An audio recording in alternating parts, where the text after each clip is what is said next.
Salut les gars et bienvenue sur ma chaîne, bienvenue sur Maple Leaf Soudure et Chaudronnerie. Aujourd'hui on n'est pas à l'atelier, on est à l'extérieur, on est au niveau des plaines d'Abraham, on est dans la ville de Québec, dans la région du Québec au Canada. Et le sujet de cette vidéo aujourd'hui, il va être un peu différent. On va parler de comment devenir un soudeur international, comment s'expatrier, comment immigrer avec ce métier, comment pouvoir pratiquer ce métier un peu partout autour du monde.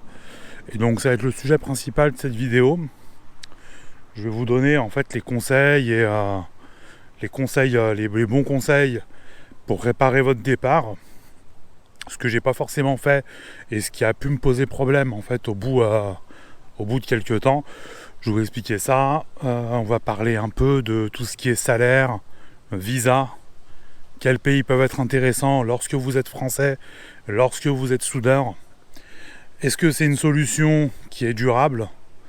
Je vais éviter de filmer les gens parce que je pense que c'est un peu mal poli. Donc là, normalement, il n'y a plus de voitures qui circulent à cette heure-là. Donc ouais, comme je disais, en fait, je vais parler plutôt de tous ces sujets-là. Et on va commencer maintenant. Déjà, on va démystifier un truc. Tout le monde connaît, dans nos métiers à nous, tout le monde connaît un type qui a travaillé à l'étranger ou un type qui connaît un type qui a bossé à l'étranger et qui a quand même fait beaucoup d'argent. Donc, est-ce que c'est un mythe ou est-ce que c'est une réalité? Déjà là, on est à 1 minute 47 et je vais vous dire que c'est un grand oui. Il y a moyen de faire vraiment beaucoup d'argent lorsque vous partez à l'étranger. Il y a moyen de faire beaucoup d'argent au Canada. Il y a moyen de faire beaucoup d'argent en Australie. Et il y a encore moyen de faire encore plus d'argent aux US. Je vais vous expliquer comment on fait pour bouger dans ces pays, mais on va commencer d'abord à parler de ce que je connais mieux, le Canada. Alors déjà, pour commencer, moi quand j'ai décidé de venir au Canada, je vivais en France, dans la région lyonnaise, et je gagnais déjà très bien ma vie. J'avais une entreprise de soudure et de chaudronnerie. Je travaillais à mon compte en solo. Je travaillais en solo. Et comment ça s'appelle et moi j'ai décidé de partir en fait. Alors oui, il y a des raisons financières, notamment le niveau de taxation en France qui est complètement délirant. Mais c'était pas que ça, je voulais aussi voir autre chose. J'en avais un peu marre du quotidien, j'en avais un peu marre de voir toujours les mêmes endroits. Et je me suis dit que le monde est vaste et il mérite il mérite d'être visité. Donc moi ce que j'ai fait, c'est que vu que j'avais 34 ans quand je suis parti et c'était la dernière année où je pouvais faire un PVT. En gros, le PVT, c'est le permis vacances-travail. C'est le permis de travail avec lequel la plupart des jeunes Français bougent en Australie, au Canada par exemple. J'ai même des potes qui ont fait un PVT au Japon. Donc c'est un permis provisoire qui peut durer de quelques mois à 2 ans grand maximum. C'est un permis ouvert. Vous n'êtes pas lié à un employeur et vous n'êtes pas lié à une région. Vous pouvez travailler partout au Canada, que ce soit au Québec, en Ontario, en Colombie-Britannique, en Alberta, vous pouvez travailler dans tous ces patelins-là. Donc ça, c'est si vous avez moins de 35 ans révolus. Donc en fait, c'est à la veille de vos 36 ans. Il faut partir à la veille de vos 36 ans. Donc moi, je suis venu comme ça et j'avais déjà fait une petite étude moi-même de mon côté. J'avais regardé comment ça s'appelle. J'avais regardé un peu le coût de la vie, j'avais regardé les différentes villes, où est-ce que c'était, quelle ville offrait le meilleur rapport en termes de salaire, de coût de la vie, de qualité de vie aussi. Et c'est vrai que lorsqu'on est soudeur, la ville de Québec ressort largement, parce que c'est un gros centre industriel. Il y a beaucoup d'industries à Québec, les salaires sont quand même vraiment élevés. Pour vous donner un ordre d'idée, en moyenne, un soudeur, si vous êtes bon, vous pouvez toucher 35 $ et plus. Donc dans la région lyonnaise, moi quand j'ai quitté la France, un très bon soudeur, c'était payé 13 €, 13,50 € en intérim. Le différentiel entre l'euro et le dollar canadien, il est de 1,50. Quand vous avez 1 euro, vous avez l'équivalent en fait de 1,50 $ dans les poches. On parle de dollars canadiens, bien évidemment. Donc si vous touchez 13,50 € en France en intérim, et qu'en plus de ça, quand vous venez ici, vous passez, pas forcément dès le début, parce qu'il faut faire vos preuves, mais au bout de 6 mois, vous tombez aux alentours de 35 $, c'est ce qui m'est arrivé personnellement, eh bien, vous avez une différence de peut-être 7,50 €. C'est énorme pour le même job, c'est énorme. Et le coût de la vie ici, il est vraiment bas. Hein. Il est vraiment bas. Je sais que les Canadiens, ça les fait un peu câbler quand je parle comme ça, mais ouais, c'est le coût de la vie est vraiment pas élevé. Par exemple, moi j'habite vraiment pas loin d'ici, j'habite pas loin des plaines. J'en ai peut-être pour, là quand je vais rentrer chez moi, je vais rentrer à pied, j'en ai peut-être pour, allez, 10 minutes, un quart d'heure pour rentrer chez moi.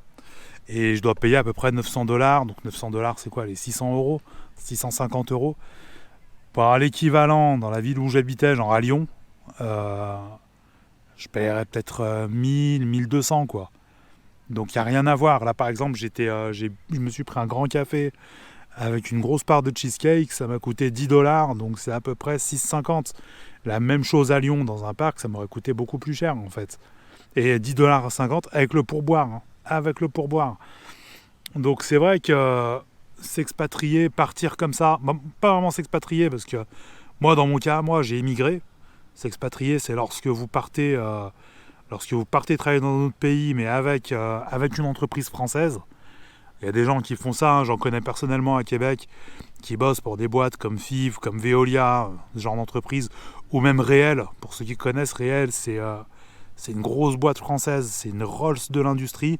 C'est ceux qui font les ponts roulants pour le domaine nucléaire. Et parfois même maritime, ils vont faire des portiques. Je sais que les portiques du sous-marin Barracuda, il me semble que c'était Réel qui les avait fait. Donc c'est vraiment une Rolls française de l'industrie. Hein.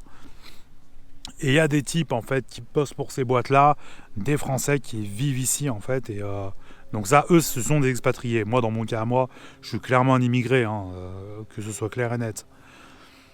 Comment j'ai fait pour trouver du job? Alors dès le début, j'avais commencé à rechercher via Indeed, via LinkedIn, via des plateformes comme ça.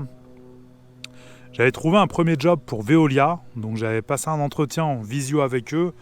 Ça s'était plutôt bien passé, mais j'ai eu un peu une mauvaise intuition et c'est moi qui n'ai pas poursuivi en fait. C'est moi qui n'ai pas poursuivi.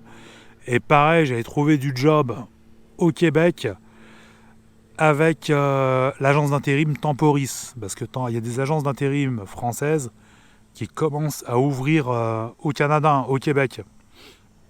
Donc j'avais passé pareil un entretien avec eux et au début ils étaient chauds parce que j'avais déjà bossé pour Temporis en France. Et donc le chef d'agence, il m'avait recommandé auprès du chef d'agence à Montréal. Donc c'est aussi très important, hein, bien évidemment, de toujours garder les fesses propres au travail ou avec l'intérim quand vous travaillez. Et mais pareil, c'était pas fait parce que lui voulait que je vienne vivre à Montréal. Et Montréal, en fait, c'était un no-go absolu. Ça me dérange pas de visiter cette ville et d'y passer quelques jours, mais y vivre, on est hors de question. La vie à Montréal est vraiment très particulière. Je détaillerai plus tard, mais ouais, c'est pas... Pour y faire une vie, c'est vraiment pas une ville que je conseille, malheureusement. Donc, comme je disais, ça s'était un peu mal passé. Moi, je voulais pas vraiment vivre à Montréal, et donc j'ai décidé de quand même partir à l'aventure, d'imprimer des CV, de prendre des affaires et de venir voir directement à Québec ce qui se passait. Comme j'avais dit précédemment, j'avais vu qu'il y avait beaucoup de jobs à Québec et à Lévis. Donc Lévis, c'est la grande ville qui est en face de Québec. J'ai vu qu'il y avait beaucoup de travail dans le domaine de l'industrie et je m'étais dit, bon, on va tenter l'aventure. Je suis venu ici avec quelques CV et je me suis laissé à peu près 10 jours pour profiter du coin, pour visiter. Il y a plein de trucs à voir, c'est vraiment une ville incroyable. Et direct après, j'ai commencé à chercher du boulot. Alors c'est extrêmement simple, la première entreprise que je suis allé consulter, ils m'ont pris direct. Mon prix direct, c'était une métallerie. Et déjà, il y a eu le premier problème que j'avais rencontré ici, c'était que l'habitude, c'est de fournir ses outils, c'est de se ramener avec ses outils. Donc j'avais déjà cette expérience-là, étant à mon compte en France. Mais c'est vrai que je ne m'attendais pas à ce qu'un employeur ne me fournisse pas les outils. Donc par exemple, cette métallerie-là fournissait tellement pas les outils que même les forêts, les mecs ramenaient leur propre forêt en fait, leur propre mèche. Donc c'était assez particulier, il y avait ça, et il y avait aussi le fait que quand je m'étais renseigné sur Google, j'avais vu que officiellement le Canada était au système métrique. C'est totalement faux, ils sont à l'impérial. Toute l'industrie ici tourne à l'impérial. C'est extrêmement rare de voir du métrique. Les rares fois où j'ai bossé en métrique, c'est quand je bossais pour des boîtes françaises. Ça, je l'expliquerai après. Moi, l'entreprise dans laquelle je travaille fait beaucoup de custom, beaucoup de grosses machines. C'est des trucs à très haute valeur ajoutée. C'est que des pièces uniques. Donc, on a un atelier usinage, un atelier fabrication soudure. Et des fois, on va faire des pièces pour le nucléaire. On a bossé, par exemple, pour l'US Army Corps of Engineers. On a bossé donc sur, comment ça s'appelle, sur la centrale nucléaire de Niagara. Donc c'était assez intéressant et donc c'était des plans qui étaient faits par Réel, l'entreprise française, et donc il y avait des éléments qui étaient faits en métrique. Pareil pour FIV. FIV System, quand on bosse pour eux, qu'on leur fait, je sais pas moi, ça peut être des godets en inox pour l'industrie de l'aluminium. Ça peut être pour des alumineries, parce qu'ils utilisent des godets en inox. Je crois que c'est pour ramasser des trucs au fond des cuves. Je sais pas trop comment ça marche, mais ils en demandent. Donc ça va être des boîtes à galets pour des engins, des gros engins miniers, tout ça. Il faut savoir que tous ces plans-là sont en métrique, ils sont pas en impérial. Mais ça reste quand même vraiment une infime minorité dans le boulot qui sera proposé ici au Canada ou en Amérique du Nord en général. Donc il faut être à l'aise avec l'impérial. Donc moi quand je suis arrivé, ça je le savais pas et j'ai dû apprendre l'impérial sur le tas en fait. Donc c'était très particulier. Ça, plus le fait qu'ils fournissent pas de matériel. En plus de ça, j'étais payé, je crois, ils m'avaient proposé un salaire à 26$ de l'heure. Et moi au début ça m'allait. Pour moi c'était faire en fait. C'était un bon salaire. Et c'est après que j'avais compris que je m'étais fait entuber. C'est pas du tout un bon salaire. Et c'est pour ça qu'en fait ça, plus l'ambiance et plein de choses, j'ai décidé de quitter cette entreprise le vendredi, donc j'ai fait une semaine. Le vendredi après-midi, j'ai continué ma prospection pour trouver du boulot. Je suis tombé sur la deuxième entreprise, celle dans laquelle je travaille actuellement, et pareil, ils m'ont directement pris. Ils m'ont pris à un taux horaire de 28$ de l'heure, en m'expliquant que j'avais une période de probation de 800 heures, donc c'est vrai que c'est très différent au système français. Mais qu'après cette période de probation-là, mon salaire, il allait tourner autour de 33-34$. Ce qui est quand même assez intéressant. Et ça, 800 heures, c'est à peu près 8 mois de travail. Donc ils ne m'avaient pas menti, ils m'ont payé. Ils m'avaient donné ce taux horaire-là. Et en même temps, ils m'ont fait passer toutes mes qualifs. Ils m'ont fait passer 4 qualifs canadiennes CWB, donc c'est Canadian Welding Bureau. Ils m'ont fait passer Fluxcore, Metalcore, Tigalu, Migalu. Et en plus de ça, il m'avait fait passer à l'époque une qualif AWS, donc c'est American Welding Society, donc c'est une qualif une qualif US, Fluxcore montante. Donc c'est fil fourré avec gaz avec les tirs montantes. Donc c'est vrai que c'était assez intéressant. Et donc en fait rapidement, en 6 mois, ils m'ont quand même mis super bien.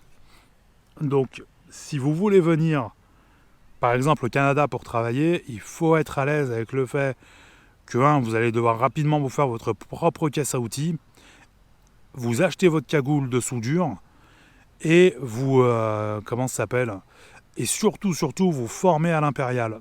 D'ailleurs, c'est petite parenthèse, je vais faire une vidéo complète sur le système impérial, les bonnes pratiques, comment utiliser le système. Par exemple, quand on veut apprendre l'impérial, il y a une erreur que tout le monde fait, c'est de comparer l'impérial au métrique. De se dire, ok, alors 1 pouce, c'est 22 mm, patati patata. Faut jamais faire ça. Ce qu'il faut se dire, il faut partir du principe que 1 pouce, c'est 1 pouce. Point, c'est tout. En fait, vous apprenez l'impérial en partant de ce postulat et en ne faisant surtout aucune comparaison au métrique. C'est ce que moi j'ai fait, ça m'avait pas mal freiné dans la progression. Pour en revenir au sujet, il faut savoir en fait que moi par exemple, je peux témoigner de ça, c'est possible de faire de l'argent en France. Quand on est chaudronnier soudeur, si on a des bonnes mains, si on a un savoir, si on a un réseau, c'est possible, c'est vraiment possible de faire de l'argent. Mais moi, je voulais autre chose. Je voulais vivre sur un autre continent. Je voulais expérimenter ça. Parce que voilà, je pense que la Terre, elle est grande et qu'elle mérite d'être parcourue. Je voulais me faire une expérience à l'étranger. Je voulais améliorer mon anglais. Et, euh, et surtout, il y a des trucs aussi que je fuyais un peu en France. Par exemple, là, vous avez pu le remarquer, si vous êtes lyonnais, ou même peu importe si vous habitez dans une grande ville, on est en plein milieu d'un parc. Il y a des femmes en train de faire du yoga. Il y a plein de trucs. Mais si vous avez remarqué, il n'y a pas eu un bruit, il n'y a pas eu un emmerdeur. Donc c'est vrai que les pays, l'étranger, le Canada par exemple, mais ça peut aussi être l'Australie ou certains endroits des États-Unis, vous offrent quand même une certaine quiétude au niveau de votre vie. Ça, c'est intéressant. Par exemple, en venant ici, je connaissais personne et j'étais célibataire. Aujourd'hui, je suis fiancé, normalement je dois pas tarder à me marier. Euh, Ma fiancée, elle peut rentrer chez elle le soir tranquillement et il n'y aura pas d'harcèlement de rue, il n'y aura pas d'emmerdeur. Donc ça, c'est vrai que c'est un gros plus. Déjà, le fait de mieux gagner sa vie en étant employé, le fait que le coût de la vie soit moins cher et le fait aussi qu'il y ait une certaine quiétude. Attention, c'est pas pareil partout, hein. Par exemple, Montréal, c'est très particulier, mais il y a aussi des coins à Québec City qui sont eux aussi pas très fréquentables. Mais c'est très différent, c'est cantonné qu'à des petites zones. Donc bon, pour en revenir en fait au sujet, ça c'est ce que je connais par exemple du Québec. Si vous voulez venir ici, comme je disais, il y a la possibilité de faire un PVT, un permis vacances-travail, mais vous avez aussi d'autres programmes, des programmes provinciaux, vous avez des programmes fédéraux aussi, hein. Par exemple, vous avez l'entrée express. Quand vous êtes français, si vous avez fait votre test officiel de français, donc vous pouvez le passer facilement en France, hein, c'est payant, ça coûte pas si cher que ça, et c'est un test en fait qui va évaluer votre niveau en français. Vous allez pouvoir facilement partir, ça peut être en Alberta ou dans une province anglophone, parce qu'aujourd'hui au Canada, il y a une vraie politique de francisation du pays. On cherche à créer des communautés francophones ayant un niveau de français natif un peu partout au Canada. Donc ça peut aussi être intéressant pour vous si vous voulez. Vous pouvez vous rendre sur IRCC, donc je vous mettrai tous les liens en description. Sur IRCC, et sur IRCC, vous allez avoir tous les programmes possibles imaginables. L'entrée express, c'est un bon moyen, parce que quand vous rentrez au Canada, vous rentrez avec une résidence permanente directe. Donc vous faites les papiers une fois, et je crois que c'est renouvelable tous les 5 ans. Et pour vous donner une idée, si vous êtes français, il vous faut 1100 jours de présence sur le territoire canadien avec une résidence permanente pour demander votre citoyenneté. C'est extrêmement simple de devenir citoyen canadien lorsque vous êtes français. Pour les autres pays, forcément c'est plus compliqué. Ils vont demander plus de garanties et tout. Mais quand vous êtes français, c'est vrai que vous jouissez un peu de ce statut-là. Le français, c'est quand même quelque chose, mine de rien, qui est assez recherché. Bon, le Canada, c'est bien. Il y a de très très bons, il y a de belles opportunités professionnelles à avoir, notamment en Alberta. Vous pouvez vraiment bien gagner votre vie, vous pouvez avoir des jobs vraiment intéressants, avoir une belle qualité de vie. Mais il y a aussi d'autres pays comme l'Australie par exemple. L'Australie, j'y pense à titre personnel parce que moi j'ai quand même maintenant une solide expérience dans le domaine minier, que ce soit en chaudronnerie, en montage ou en soudure. Et les salaires, par exemple, en Australie, moi j'ai souvent des offres et des sollicitations. Je vais les mettre en screen à partir de là. Moi j'ai des offres à peu près entre 90 000 et 120 000 dollars par an australiens. Donc c'est quand même très élevé. Et même par moment j'ai plus, hein, j'ai plus. On me propose de meilleurs salaires. Donc c'est vrai que c'est assez tentant. Pour l'Australie, ils sont dans ils ont une configuration où en fait ils ont plus de travailleurs qualifiés, ils ont plus de gens qui savent bosser. C'est un peu comme la France mais en pire. Ils ont plus de vrais chaudronniers, ils ont plus de vrais soudeurs. C'est devenu extrêmement rare et donc maintenant ils cherchent à faire venir des gens plus ou moins du monde entier pour bosser. Attention, c'est pas raciste ce que je vais dire, hein, c'est une vérité qui est absolue. Un Australien, il préférera toujours payer un visa. Donc, comment ça s'appelle ? Un skilled worker visa à un type qui vient d'un pays occidental, qui a un niveau de formation, qui a des diplômes, notamment des diplômes français. Vous pouvez avoir un BEP, un titre pro de soudeur industriel, un bac pro chaudronnerie ou même un BTS ou un IWS. Vous aurez d'énormes facilités à immigrer. Ce sera vraiment très très simple de venir. Vraiment très simple.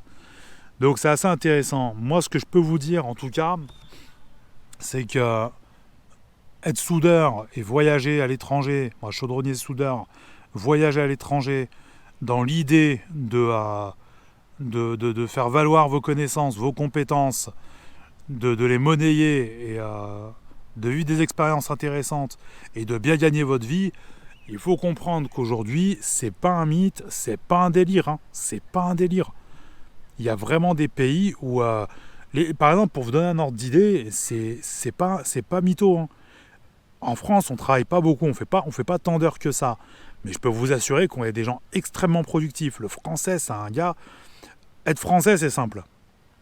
Il y a beaucoup de French bashing, tout ça. Moi, je suis un peu contre, parce que quand même, notre pays, il a quand même d'énormes forces. Être français, c'est faire du travail de qualité et c'est délivrer rapidement. C'est ça, en fait, être français. Les Français, ils ont cette réputation-là. Quand vous allez aux États-Unis, quand vous allez au Canada, quand vous allez en Australie, vous êtes français, ou même peu importe, dans d'autres pays, vous êtes français, automatiquement, on va vous voir comme quelqu'un de compétent, de rapide, de productif. Et ça c'est quand même des caractéristiques sur lesquelles on peut capitaliser. C'est extrêmement important. C'est extrêmement important de savoir qui on est, de savoir d'où on vient, de connaître nos forces, nos faiblesses, peu importe nos origines. Mais si on a grandi en France, qu'on a une citoyenneté française, qu'on se sent français, qu'on a bossé toute notre vie en France, en général, on a quand même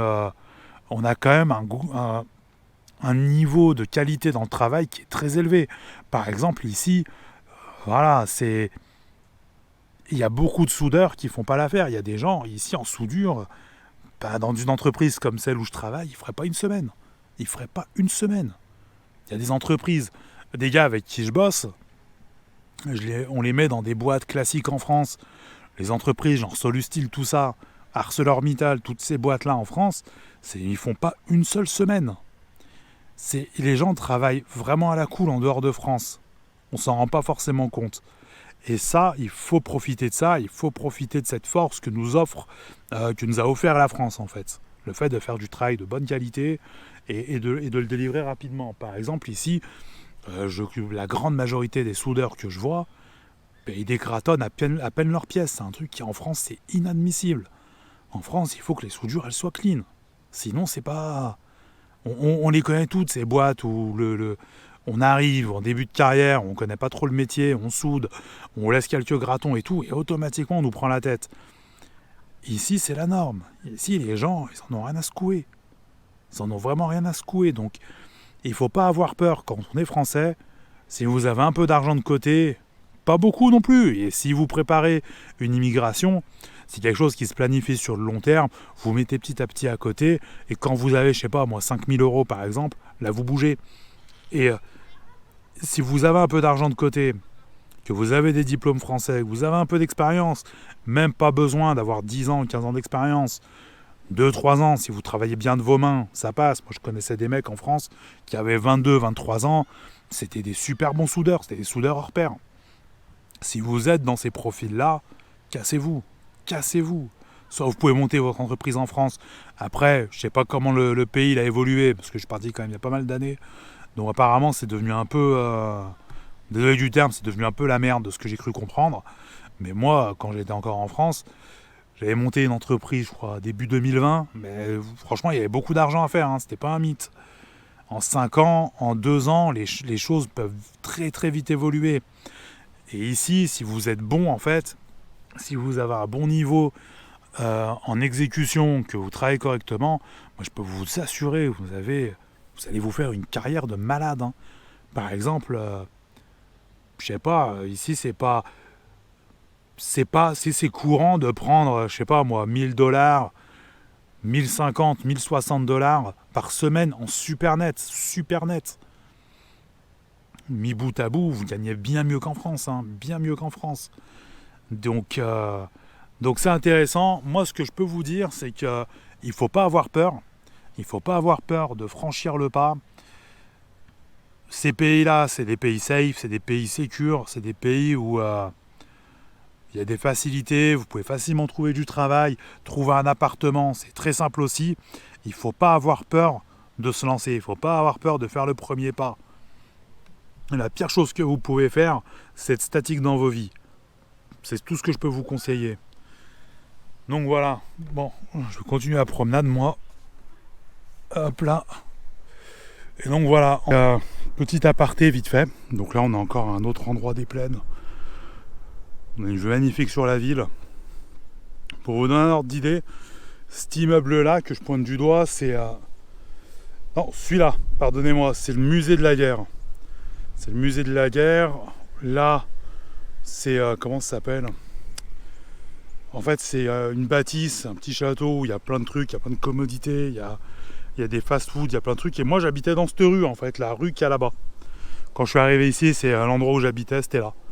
Donc, en fait, j'avais un parc de malade mental, vraiment à 1 minute à pied de chez moi. Ça, là-bas, ce qu'on voit tout au fond, c'est un des ports de Québec.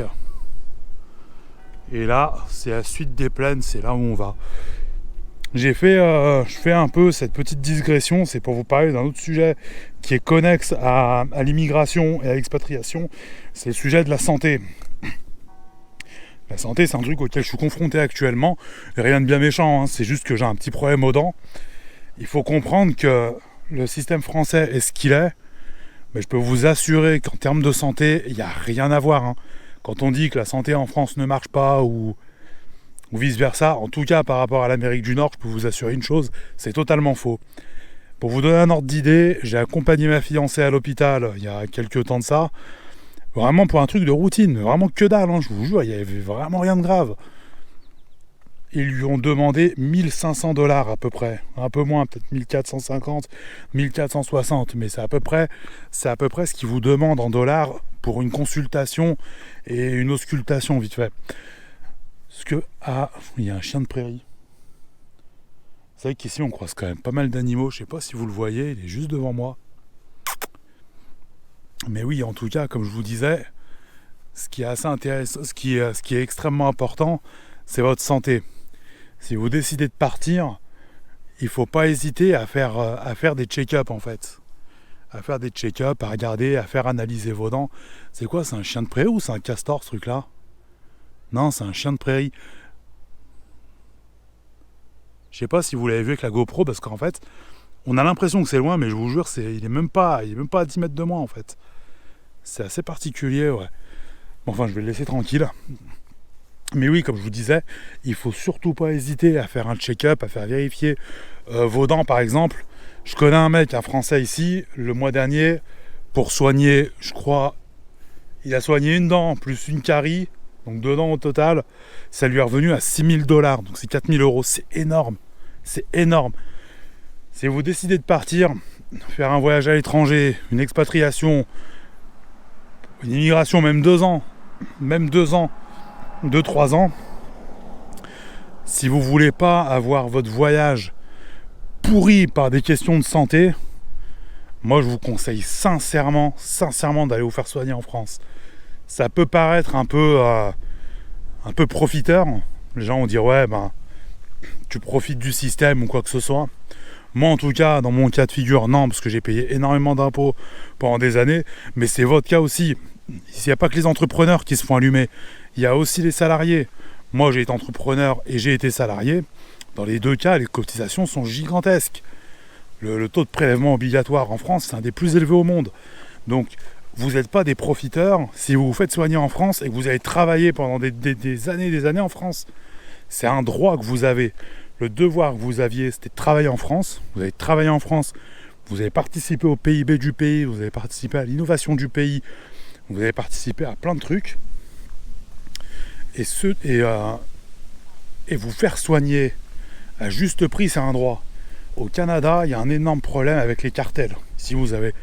Quand on parle de cartels, on pense tout de suite à tout ce qui est narcotrafic et compagnie. Les cartels sont pas forcément ça. Ici, il y a des cartels médicaux, par exemple. Tous les dentistes, toutes les cliniques dentaires se sont regroupés dans le même syndicat Et en fait, et pour comment ça s'appelle, pour faire une uniformisation des prix. Et donc en fait, c'est un vol, mais à l'échelle industrielle. C'est assez impressionnant. La santé, c'est un bien commun. C'est comme l'eau, c'est comme l'air. Il faut pas. Dès lors qu'en fait, ton système de santé, c'est un système de santé qui est vérolé par des cartels, en fait, où il y a des gens. En fait, pour eux, la santé, c'est que faire du pognon. Automatiquement, ça devient compliqué. Donc moi, ce que je vous conseille de faire, si vous partez de France, faites-vous soigner, faites pas cette erreur-là. Faites vérifier vos dents, faites un check-up complet, faites toutes ces choses-là, parce que je peux vous assurer que si vous venez ici, et que par exemple, il faut vous faire poser une couronne, les gars, vous allez le regretter. Mais vraiment amèrement. J'ai une voisine à moi, c'est une Française, elle a chopé un cancer, la pauvre. Et elle a chopé un cancer, mais bon, après, bonheur dans son malheur, elle avait la résidence permanente, donc elle avait le droit à la RAMQ. La RAMQ, c'est l'équivalent de la sécurité sociale canadienne. Donc son cancer, il lui a pas coûté grand-chose, parce qu'elle a pu le faire soigner, Dieu soit loué, aujourd'hui elle est guérie. Par contre, à cause de la chimio, elle a perdu énormément de dents. Refaire ses dents, ça lui a coûté 22 000 $. 22 000 $.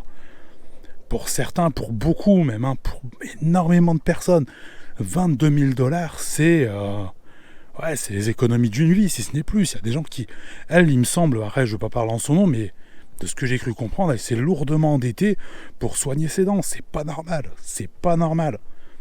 Aujourd'hui, le fait de payer des soins aussi cher, c'est pas normal. Si vous n'avez pas de RAMQ par exemple, et que vous êtes marié, vous avez une femme, ou bien que vous avez rencontré une fille avec qui ça se passe bien et avec qui vous avez envie de fonder une famille, l'accouchement en moyenne, ça va lui coûter peut-être 20 000 boules. 20 000 $, c'est énorme. Énorme.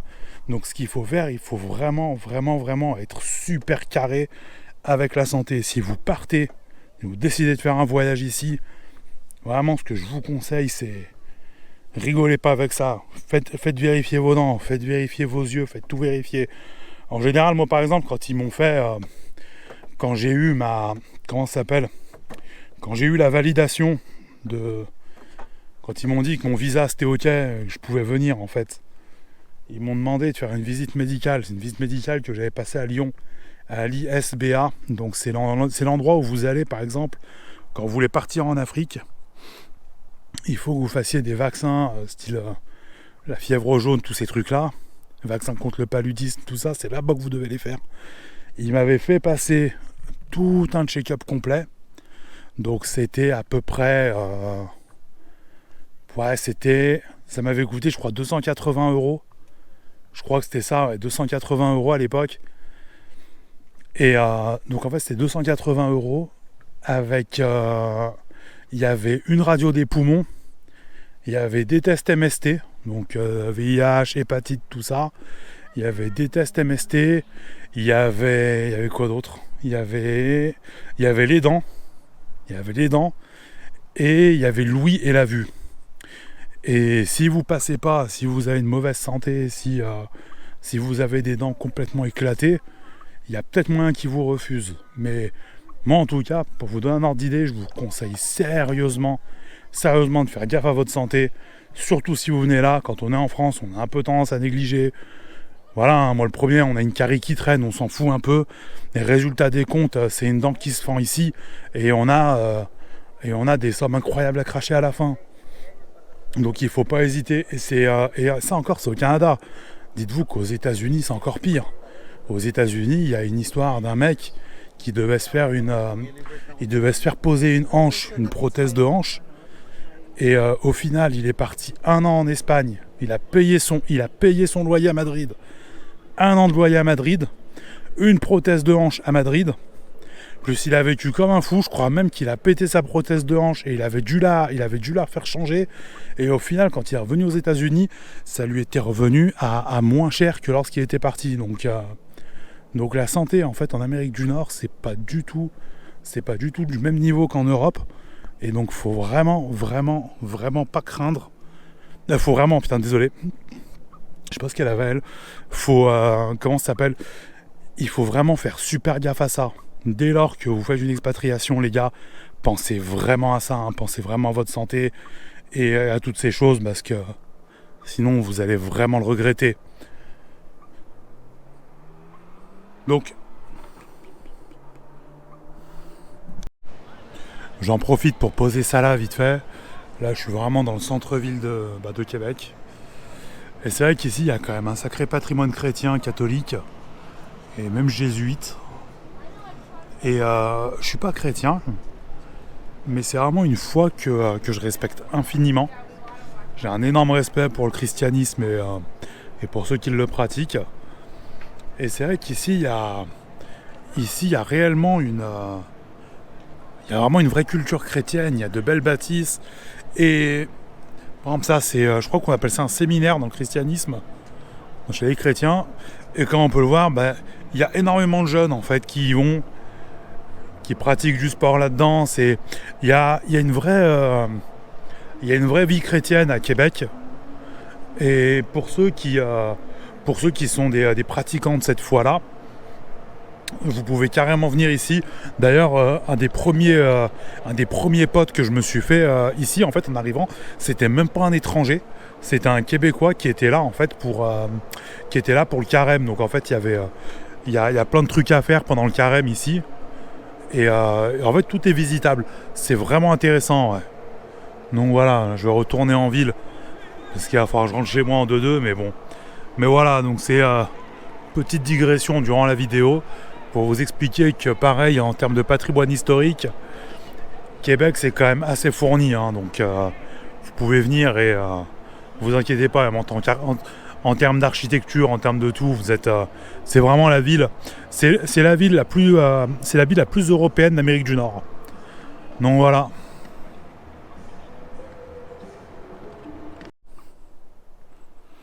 Ouais, j'ai dû couper vite fait la caméra parce qu'il y avait un groupe d'enfants et ça faisait vraiment un côté Daniel Cohn-Bendit en fait. Le mec il filme des gosses, putain ça craint. Mais ouais. Donc ouais, là on arrive vraiment au centre-ville. On arrive vraiment au centre. La vue est incroyable. Il y a vraiment une vue magnifique. Donc il y a des bateaux du gouvernement canadien un peu partout. En face, il y a Lévis. Vous voyez, normalement il y a un petit bateau là-bas.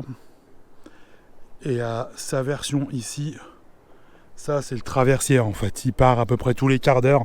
Il traverse le Saint-Laurent. Vous pouvez mettre une voiture dedans. C'est un tout petit ferry, c'est assez intéressant.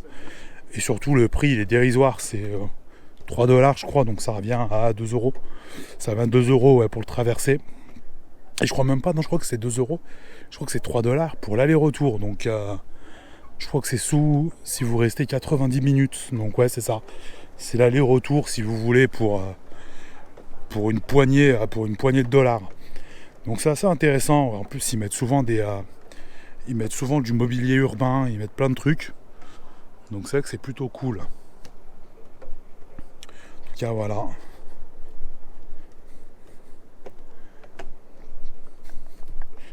Là normalement on devrait arriver en bas de ces escaliers. Il y a comment ça s'appelle ? En bas de ces escaliers, il y a la terrasse du Frein. Donc la terrasse du Frein, c'est un lieu très connu à Québec. C'est là où il y a le château Frontenac. Le château Frontenac, c'est vraiment un emblème de la ville. Et c'est quand même marrant parce que c'est une ville qui est extrêmement boisée. Il y a tout le temps plein d'événements, il y a tout le temps plein de trucs.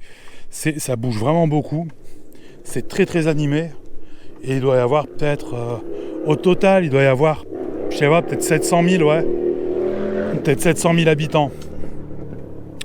Donc je comptais aussi vous montrer un autre truc.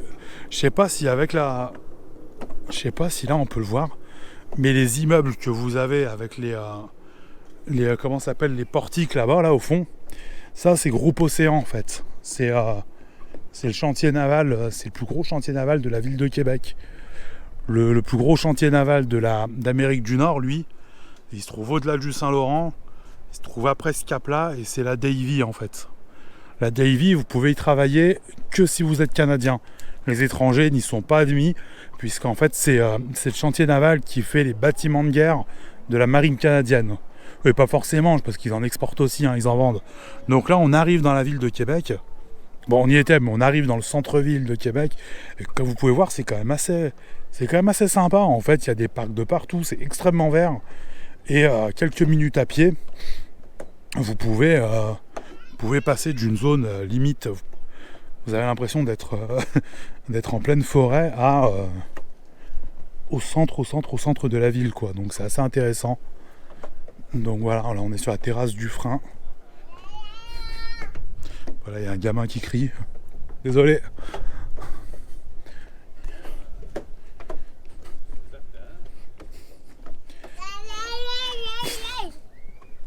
Désolé. C'est les touristes, ils me regardent assez bizarrement. Et donc là, on est au niveau du château Frontenac, donc c'est la super attraction de la ville. Donc voilà, c'est là où Samuel de Champlain, le Français qui avait découvert ces territoires-là, s'est installé. Donc c'est ici qu'a été fondée la ville. C'est un endroit sublime. Là à côté, on a le consulat américain, donc voilà. En tout cas, les gars, merci d'avoir suivi cette vidéo. Abonnez-vous et mettez un like et commentez aussi, ça peut vraiment aider ma chaîne à décoller. J'ai créé un site, donc je l'ai codé moi-même. Il est à l'adresse weldingengineer.org. J'ai aussi fait mon propre subreddit. Le but, c'est de vous partager des infos. J'ai pas grand chose à vendre pour vous, mais en fait, ce que je propose, c'est plus du B2B. Donc voilà, c'est vraiment pour des grosses boîtes qui ont besoin de gamme de soudure, tous ces trucs-là. Donc sur mon site internet, il y aura plein de guides. Tout est gratuit. Il n'y a pas besoin de mettre comment ça s'appelle. Il n'y a pas besoin de mettre d'adresse mail ni rien. Vous prenez et puis c'est tout. Et je comptais créer un outil aussi, il va falloir que je me démerde pour le coder. C'est un truc qui va vous donner... j'ai eu cette idée-là de créer un outil un peu comme un moteur de recherche qui vous donne automatiquement les meilleurs jobs, les mieux rémunérés. Il va falloir trouver ce système, en fait, comment est-ce que je vais le coder, tout ça. Il faudrait que je le lie en fait à LinkedIn et à Indeed. Et donc comme ça, vous irez sur mon site et automatiquement vous pourrez checker selon l'endroit que vous visez. Ça peut être le Canada, les États-Unis, donc l'Amérique du Nord en général, l'Australie, l'Europe, très important, le Moyen-Orient. Il y a aussi des endroits où ça recrute énormément et vous pouvez vraiment avoir de belles carrières qui peuvent être faites. C'est aussi en Asie mineure. On pense vraiment pas à ces pays-là. Mais tout ce qui est Kazakhstan, Turkménistan, tout ça, c'est des pays où il y a énormément de matières premières, beaucoup de gaz, beaucoup de pétrole. C'est des gens qui recherchent des profils qualifiés, des gens techniques. Et si vous avez une petite expérience, il y a peut-être moyen pour vous d'aller là-bas et de sortir votre épingle du jeu et de faire du business et de bien gagner vos vies. Donc voilà. En tout cas, merci beaucoup d'avoir suivi cette vidéo. Les prochaines qui sortent, comme j'ai dit, c'est sur le Metalcore. Metalcore, c'est fil fourré avec gaz, sans laitier. Donc je vais vous apprendre à peu près comment faire de très très belles soudures avec. Quelle position on peut faire avec, parce que forcément le Metalcore en montante, ça passe pas. Interdit. Donc ni en montante et bien évidemment pas en descendante. On va parler de ça, on va parler aussi de comment est-ce qu'il est possible de devenir riche en étant soudeur. J'ai peut-être des réponses à vous apporter là-dessus. Parler de ça, on va parler aussi, il y aura une autre vidéo sur le Tigalu, le Migalu, et il y aura une vidéo importante, extrêmement importante sur le système de mesure impérial. Donc voilà, je vais souhaiter une bonne journée à tous ceux qui ont suivi jusque-là. Merci encore et à la prochaine. Ciao.